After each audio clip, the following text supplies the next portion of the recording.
dati akong pulis sa atin. Maipapayo ko lang sa mga Pilipino, wag matakot. Hello? Hello po, kamusta?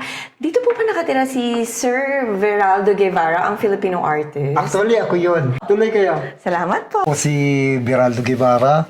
30 years na ako naninirahan dito sa Paris. Pero taga-Pilipinas po ako. Sa San Pablo City, Laguna. Tell us about your journey. Ano po yung mga pinagdaanan nyo mula pagdating dito? I arrived here in 1992. And then I have to struggle. Nagtrabaho ng kung ano-ano sa sales, house cleaning. And then once you are declared, meron kang benefits sa gobyerno na may points ka na i-earn para makapag-schooling ka.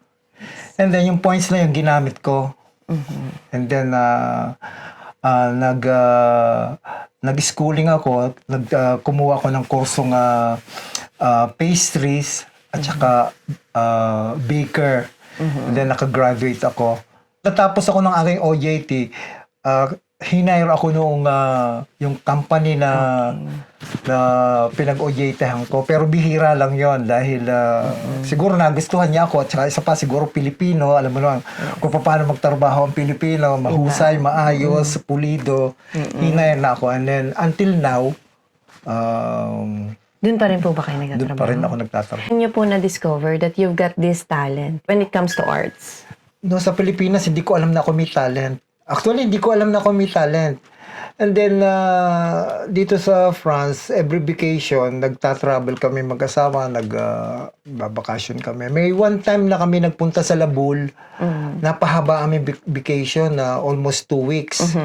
And then, wala na kaming ginagawa. And then, I go to the shop. Nakakita ako ng mga material para sa arts. Sige, makabili nito. At wala naman akong magawa. Sige, makapag-try mag-drawing. And then, nagbalik kami sa hotel and then nag-drawing. Then my wife told me that may talent ka pala. And ilang taon na po kayo nun na-discover niyo? I think 2008 lang. Ano po ang tawag sa arts niyo? No, marami kasi nung na-discover kong may talent pala ako, nang bumalik kami dito sa Paris, nag-enroll ako sa isang workshop. Once a week siya. 1 hour once a week. Tumagal ako ng 5 years doon. Doon ako natuto ng una-una basic. Yes. Yung how to mix the color. And then pangalawa, naglipat ako sa isang workshop. Tinuruan naman ng how to put yourself sa iyong ginagawa. Parang concentration siya. Yes. And then, yung pangatlo na napasukan ko, yung mga medium na ginagamit. Like this is a collage. Yes, collage. Oo. Saan niyo po na ini-exhibit ang inyong mga arts? Marami.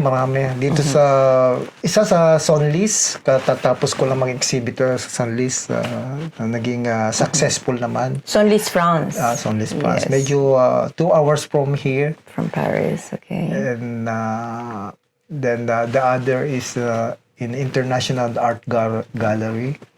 Saan po yan? Dito sa may Swiss village. Okay. Yeah. It's also in France po? It's in Okay, France, sa yeah. France. Then, Nice. ito naman sa Business Art Fair. Tell us some of your achievements po. Kasi I heard recently, nanalo kayo, that's why we're here. Nanalo kayo ng Salon du Prix sa Paris. Yeah. From the art exhibition sa Paris. So, tell us about it po. Napakasaya ko noon dahil sa almost 100 na participant na nag-participated doon sa exhibit na yon. Ito na. Yeah, Ito na yun, kaya naka-display yun dito sa salon. Okay. Itong napili nila na most beautiful, most artistic, at most wonderful art. And I was chosen at nabigyan ako ng award na Prix du Salon. I want to know po, ano po yung naging konsepto nito? At saan po yung kinuha ang inspirasyon ng barangay? Barangay, actually sa atin yan.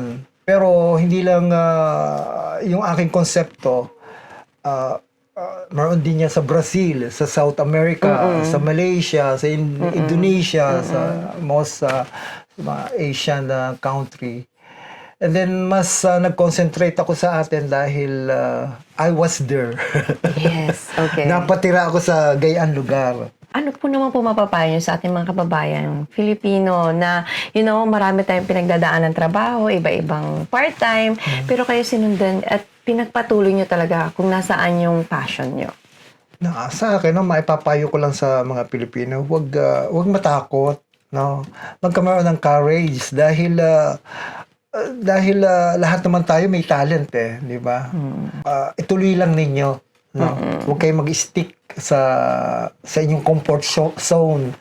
Try lang ninyo. Matatagpuan din ninyo kung saan ang destiny niyo, di ba? Ako si Biraldo Guevara, isang Filipino artist at pastry chef dito sa Paris.